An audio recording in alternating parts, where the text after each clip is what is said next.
Welcome back to the channel. Today we're going to change the oil on a 2006 CBR1000RR, so with that, let's get right into it.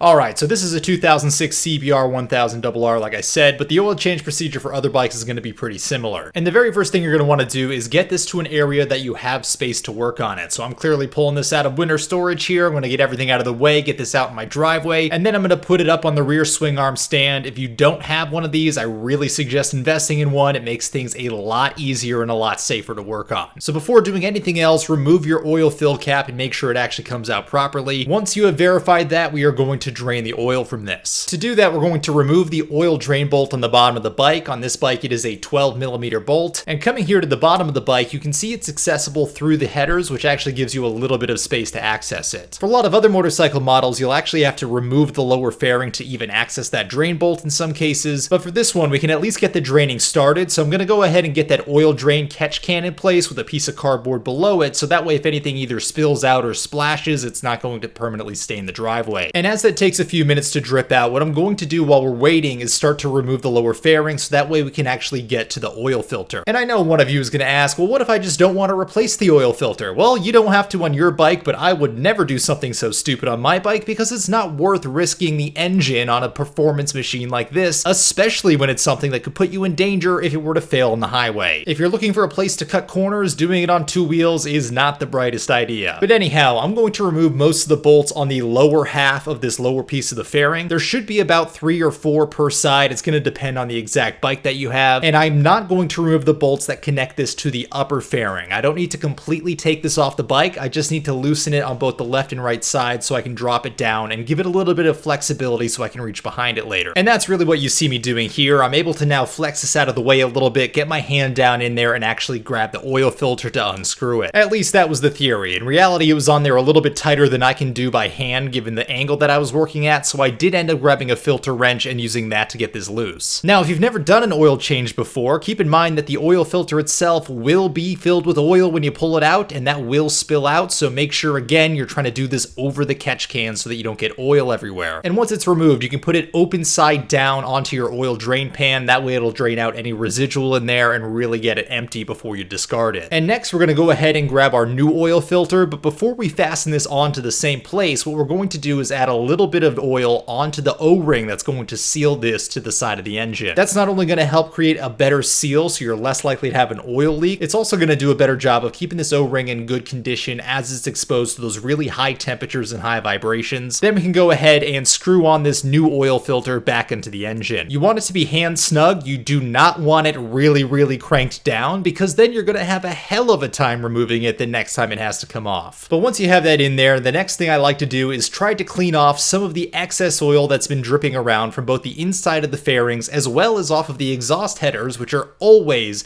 directly next to the oil drain bolt and next to the oil filter. Now, if you were smart and planned ahead, you can actually use something like aluminum foil to make almost like a makeshift funnel that will keep the oil off of the headers, and then you can just throw it out when you're done. I forgot to do that this time, which means I did get a couple drops of oil on my header. We're really just trying to wipe up the bulk of it as best as we can by hand, and the remainder that's on there is going to burn off pretty much the first time that you run the bike, but you're probably going to smell it, and it is not a smell that I really recommend. And at this point, we're done with anything that would require us to get behind these fairings, so I'm going to go ahead and fasten these back onto the bike. It's the same process as the removal. We're just going to put those screws back into location, and I really recommend getting all the screws started before you fully tighten any of them, because otherwise, when you get to the last 1 or 2 screws, you're going to have a heck of a time getting them lined up, only to realize that you didn't have one of the other ones lined up perfectly when you clamped it down all the way. And I really recommend doing that by hand so you don't strip any of these out, but if you are using a power tool like I am here, turn the clutch down to the lowest setting possible. That way you do not strip these. Now at this point, the fairing is fully on. The oil dripping has come to almost a complete stop. We are ready to put on the oil drain bolt again to seal up the bottom of the engine, and then we can put our new oil in. And the only other recommendations that I have are making sure that that bolt is completely free of any dirt or debris prior to installing it back in the bike. Otherwise, it has a chance of of backing out while you're riding. Yes, that has happened to me. No, it is not fun. And if you also have a copper crush washer, make sure that that is either in good condition or that you replace it. Those are fairly cheap. And again, if those leak and it gets all over your back tire, you're in for a pretty rough afternoon. Once again, take the rag and go ahead and wipe up any excess that you can on the underside of that bike, especially around the headers. Then go ahead and wipe off any other junk, debris, or dust that has accumulated on your funnel, and then put that in your oil fill hole. Then slowly and carefully pour in your new oil and make sure that you don't overflow your funnel or spill this down the entire side of your engine. But having said that, this 2006 CBR1000RR takes 3.8 liters of oil. Now, I tend to start at about 3.6 to 3.7, which is a little underfilling, and then we're going to go ahead and check the fill line, which I'm going to show you here. You should have this little fill window. You don't want the entire thing to be filled with oil as shown here. There's a little upper and lower mark. Those are your high and your low oil fill lines. You want to be somewhere in between those, ideally closer to that higher line. And like I said, I just pulled this bike out of winter storage. I also realized I don't have the battery in it. You can also install the battery while the oil is draining if you're in the same situation as me. And the reason that my oil level was showing a little bit high, even though I underfilled this, is because after sitting for so many months during the winter here, pretty much all the residual oil hanging out on the side of your cylinder walls is also going to slowly drip down. That means the engine, after months of not running, is going to be a little bit more empty than normal, which is going to fill up that bottom sump a little bit more than usual. But as you'll see in a second, what I'm going to do is run this for a couple of minutes, let the oil circulate, get back through all of the engine, then we'll give it another couple of minutes to sit and resettle at where it should be for the level, and then we can take another reading and either add or remove oil accordingly. So with the battery back in and having not fired this thing up for 4, possibly 5 months at this point, let's get it started.